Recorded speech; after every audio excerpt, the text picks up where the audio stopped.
Can you please open the packet? Take out the balloon and the plastic straw. The rubbish put neatly on the floor. Please place the plastic tube inside the end of the balloon. Patience, patience. We're going to try and do this together, okay? I can't do it. Here we are. Put the balloon, the tube in the balloon. Should have put my glasses on.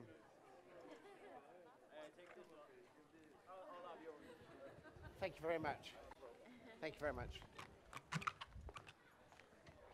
So inflate the balloon. And when you've inflated the balloon, not quite that much. Take the plastic straw out and dispose of that in the same place as you put the plastic packet. Okay? Blow. It helps. There's one or two faces here that are looking a bit scared. It's not going to kill you. Please blow up the balloon. When you're ready, hold the balloon up so we can see that we're ready. I think we'll wait a couple more. That's good. Good, good, good. Good, good, good.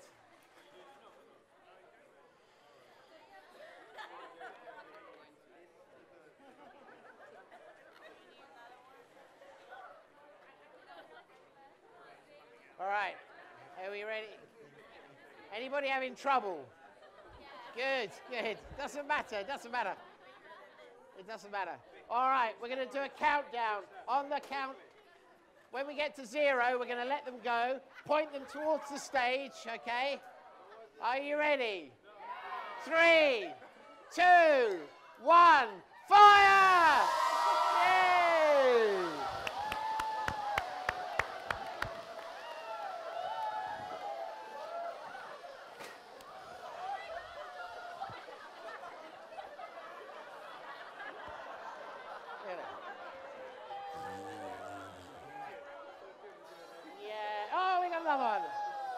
Thank you very much.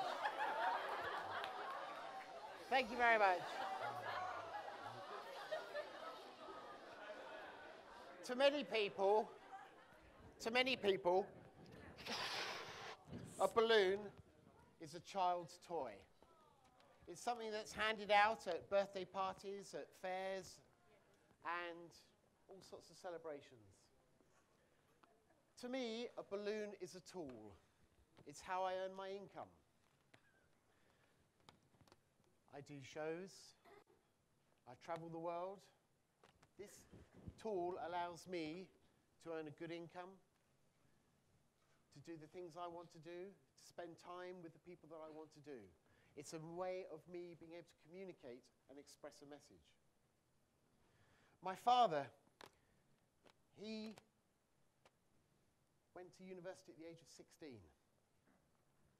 By the time he was 19, he'd qualified as a pharmacist. By the time he was 30, he had a chain of 8 chemist shops. He got bored, sold the businesses, retired, learnt to fly an aeroplane. At the age of 40, he decided that wasn't enough, so he went back to university and became a lawyer. With that law, he became a pharmaceutical consultant. At the age of 70, he went for a doctorate. Very good for him.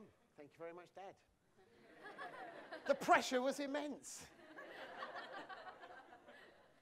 My father was a family man. He made sure my sister and I had good schooling.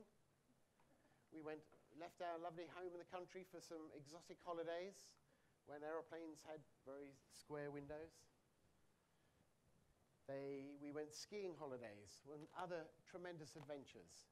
But as I say, the pressure was immense. The pressure for me to do and follow in his footsteps, to become a pharmacist, a lawyer, an engineer, to follow in the standard, to do what everyone is expected to do, is to become a professional. Some of you will find that sort of pressure is just too much. And it's not the life for me. There's no way could I become a lawyer. But I'm sure some of you can sort of appreciate and have the same sort of feelings that there's pressure out there from your parents, from your peers, from your friends, your colleagues at school, all sorts of people. The world this day is to focus us on trying to follow in the set pattern of becoming a qualified professional. But it's just not for me. I couldn't do that. I couldn't do that at all. And I had to break free. A balloon. It's not much until you blow it up. It's got stuck together.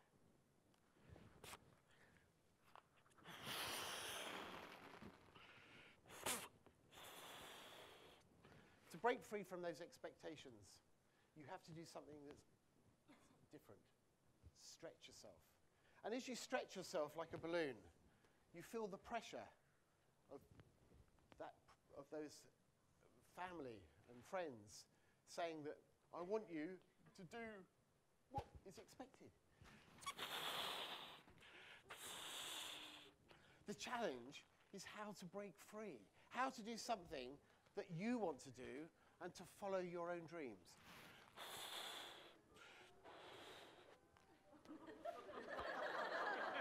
How are we going to do it?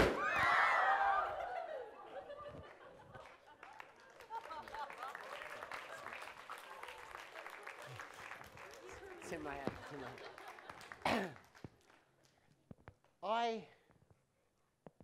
Well, 20 years ago, I was in a professional job at the time as a salesman in the financial services industry. I joined that from school. I didn't go to university because I hadn't got a clue what I wanted to do. I knew I wasn't going to be a lawyer.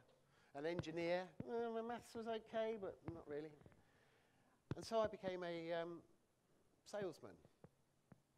And I had a successful career in sales and sales management. I worked for the financial services industry. And then I was made redundant, laid off 3 times in 2 years. I wasn't in control. I had a mortgage to pay, got family to feed, no holidays. There was no financial security. You're in a job, you're out of a job. It doesn't matter how good you are, the industry said, we're getting rid of the sales force. So what am I going to do?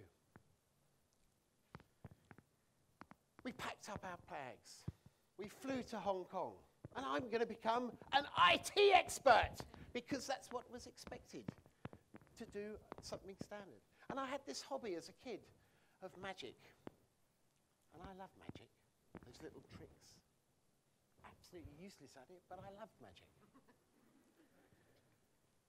And I decided that I was going to be an IT expert. The millennium was coming up. There was the chance of that millennium bug. And I could make some money, but it wasn't for me. And so what I've done, I bought this laptop and a course on how to do a Microsoft certified practitioner. But I had my magic. I loved my magic. And I wanted to be involved with the magic. And so I turned a hobby into a paying thing. I did a couple of magic shows. They weren't very good, but I did a couple of magic shows. And then the magic led on to the balloons. And the computer course got left in the cupboard. And I've now still got a boxed grayscales 256 speed computer in a box if anybody wants it. It's going up in value, I'm sure, but it's unused. And I decided that I was going to become a balloon artist. Now, stepping out and doing something different, the feeling of upsetting your family, your friends, letting them down because parents invest in us to get our education. They want us to become a lawyer. They think that becoming a lawyer is the way to being successful. Engineer or whatever. And it's up to us as individuals to go out and find a passion that really bites you. So where do you begin? How do you find a passion? It's easy, isn't it? Everyone tells you, find your passion and you can do it. I haven't got a clue what to do. I like my balloons, but I managed to turn this into a business that's grown and grown and grown. But how are you going to find your passion? It's very difficult. Everyone says, you can do it, you can do it. It's easy, it's easy, it's easy. No, it's not. If it was that easy, mine took 20 years for me to find and develop my passion. And if it was that easy, we'd all be doing it. I discovered something quite recently, but there's two phrases that will help us as individuals find what it is we want to do. Simple. The two phrases are, good morning, good afternoon, good evening, and thank you. And you're going to say, what on earth has that got to do with finding your passion? I'm a man who goes into a coffee shop on a regular basis. And I go in and I say, good morning. And if you go into a coffee shop on a regular basis, you see the same old faces. You get on the same old bus, you see the same old bus driver. If you catch the same taxi, you might still be the same taxi driver. I go into a coffee and I say, good morning. And they got their name on it, helps because I've got a terrible memory. There's a guy in Causeway Bay called Terence. I found out he's a lawyer, but he's working in a coffee shop. And he wants to be a lawyer, and he's got a passion. In another coffee shop in Discovery Bay, I'm in there, and I was talking to a gentleman over there, and his passion is shoot crabs. What was the name of that? Horseshoe crabs. I was there in there, wasn't it? Horseshoe crabs. Ugly things.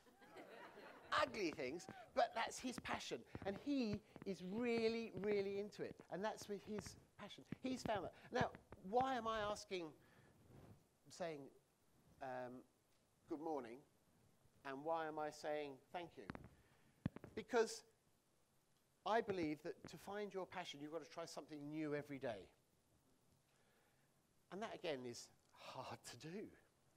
But if you go in and start a dialogue with someone, and the easiest way to start a dialogue is to the person you see every time you go and buy your noodles, every time you buy a latte, every time you get some chips or get on the bus. If you start a conversation by saying, good morning, and the bus driver's got his little name up there, and when you get off the bus go, thank you! Everyone in the bus goes, what, no, Sudi Guilo, talking to the bus driver. People will appreciate that, and they will start to open up. Terence has told me all about his law, the horseshoe crab Kevin Kevin Horseshoe. He's told me all about his crabs. And he has introduced me to other people. And so what I'm saying is that if you don't know what your passion is, by talking and creating a dialogue, you will perhaps uncover things that you'd not even thought of when you started. Now you've got your passion, now you know what you're doing, you've got to decide that you've got to get good at it. Getting good at something takes practice. They say an amateur practices until they get it right. A professional practices until they don't get it wrong. Now you've got your passion. To turn it into a business, you've got to be the best you possibly can at doing what you do. And you've got to keep practicing and learning and reading and studying until you've discovered what it is and how it works. And when you've done that, he says, twisting away. It's normally a comedy routine with this, but not today. Here we go.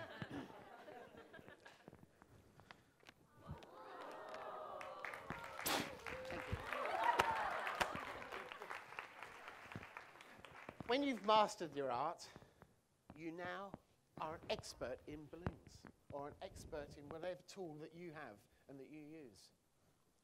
But unfortunately, this day and age, being the best balloon man in the world doesn't cut mustard. He wasn't very well. I had to put him down. Today, you need to learn how to promote yourself and market yourself and expand and get your message out there to everyone else. And you can try Twitter, Facebook, but there's other people, there's other balloon men out there who are saying, pick me, I can do dogs, and pick me, I can do monkeys. And it's how do you make yourself different from everyone else? And so you need to find mentors and helpers to take your business and your idea to help you and guide you to the next level. Doctors learn how to improve by studying under other doctors. Lawyers practice, which is a strange term, same as doctors, but they learn from other people. Athletes learn from a coach. Entertainers like myself, I learn from coaches to take themselves to the next level. So part of finding what your message is finding how to then take it to the next level, And you don't mind studying and doing all the extra bits because your passion is in your heart and you want to take it forward. So you read extra, you take it to go to conventions. There are balloon conventions. It's weird. It may be that the help is closer to home. I mean, Sherlock Holmes has Dr. Watson to help him. Yeah, he's at home. It may be that your flatmates can help you and get you to the next level. It's all about learning and practicing and taking it on and as you go. Your parents, my parents, me as a parent of 4 children, don't necessarily want you to be a doctor, a lawyer, a pharmacist. They see that as the way that they've invested their income and that they're going to get a return on that income that you can look after them in their old age. They want really that you are happy doing what you do. That's what I want. I want my kids to be happy. And I know my parents want me to be happy doing what I do. And as long as I'm happy and successful at what I do, I can take the balloons and earn my living from them. So please think about how you can take your passion and take it to the next step and then take it up and up and up and go and focus with it, and then you can take it on to the level that you can be.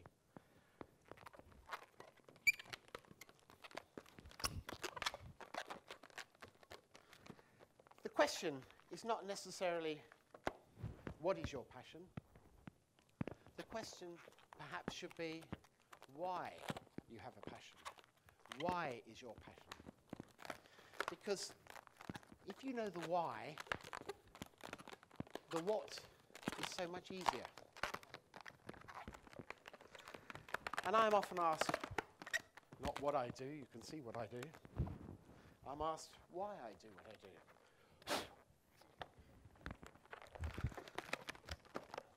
And I'd like you to go away thinking today that perhaps you could consider why you have your passion and why you want to go forward. And when people ask me why I do what I do,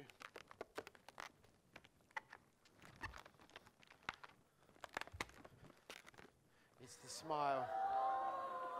The smile is why I do what I do. Thank you.